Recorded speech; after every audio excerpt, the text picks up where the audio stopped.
নমঃ শিবায়। তো এটা হচ্ছে শ্রাবণ মাসের ভিডিও। তো আমার ভিডিও এডিট করতে এত ল্যাদ লাগে কি বলবো। তো ভিডিও এডিট করার ল্যাদে তোমার ভিডিও ছাড়াই হয়ে ওঠে না। ফোনে 700টা ভিডিও ছিল, এডিট করার ভয়ে মানে রেখে 700টা ভিডিও জমে গেছিল। এডিট করা হয়নি বলে পোস্টও করা হয়নি। তো ফোন চেঞ্জ করার কারণে অনেক ভিডিও ডিলিট হয়ে গেছে, মানে আমার নিজের কারণে দোষে, নিজের ল্যাদ খাওয়ার কারণে। এখানে দেখো মা গঙ্গার জল নিয়ে নিয়েছি, তারপরে পূর্বপুরুষদের উদ্দেশ্যে কিছুটা জল দিয়ে নিয়ে বাবার কাছে চলে যাচ্ছি বাবার মাথায় জল ঢালবো বলে। আমরা মানুষরা কতটা বোকা, তাই না?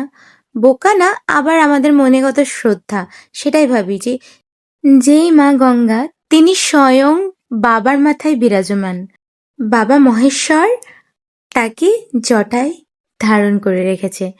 জটা থেকে যার প্রবাহমান সেই মা গঙ্গার জল আমরা নিয়ে গিয়ে আবার সেই বাবার মাথায় ঢালি।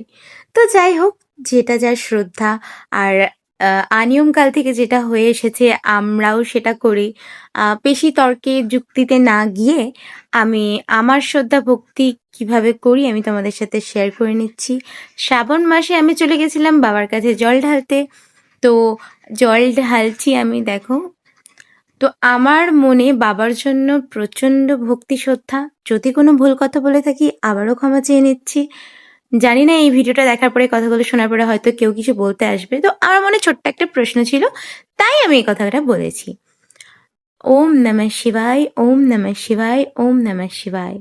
হর হর মহাদেব, জয় শিব শম্ভু। তো আমি এক জায়গায় জল ঢালার পরে আর একটা জায়গায় জল ঢালতে চলে যাচ্ছি, চলো তোমাদেরকে দেখাচ্ছি। তো এই মন্দিরে চলে এসেছি, বাবার মাথায় জল ঢালবো। তো আর একবার আমি গঙ্গার জল নিয়ে আসছি। তো মা গঙ্গার জলটা নিয়ে আমি চলে যাচ্ছি বাবার কাছে। তো বাবার মাথায় জল ঢালবো। শ্রাবণ মাসে আমরা মেয়েরা সবুজ চুড়ি সবুজ শাড়ি পরে থাকি। তো আমিও এবার সবুজ শাড়ি পরেছিলাম। তো বাবার কাছে চলে এসেছি, দেখো।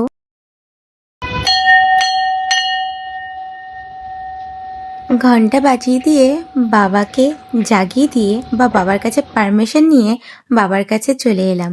তো বাবাকে একটু পুজো করে নিচ্ছি। এখানে বাবার প্রিয় ফুলগুলো দিয়ে নিচ্ছিলাম, বেলপাতাগুলো দিয়ে নিচ্ছিলাম।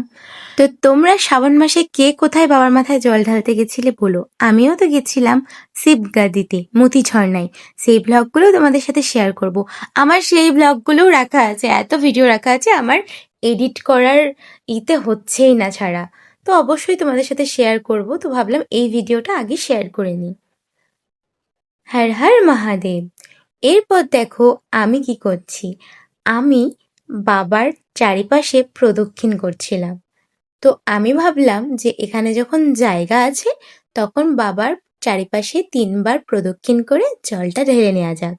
7বার প্রদক্ষিণ করলে তো বাবার সাথে বিয়ে হয়ে যাবে, তখন মাতা পার্বতী আমাকে ধরে মারবে।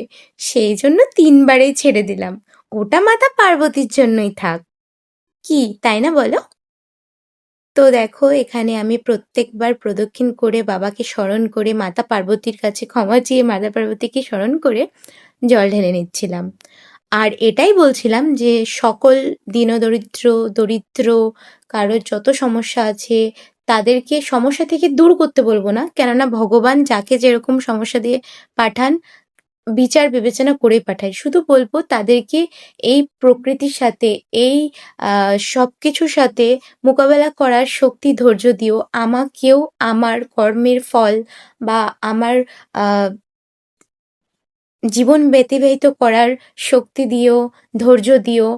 আর সব মুশকিল থেকে বেরোবার, সব বিপদ থেকে বেরোবার যুক্তি দিও বাবা। এটাই বলবো। আমার মা বাবাকে ভালো রেখো, আমার বন্ধু আমার শত্রু সবাইকে ভালো রেখো। এই কাটা ফলটা দিয়ে আমি এটাই বলছিলাম যে আমার মন থেকে অহংকার, সব খারাপ কিছু তুমি তোমার প্রতি নিয়ে নাও, আর আমাকে সৎকর্ম করতে আগ্রহ করো।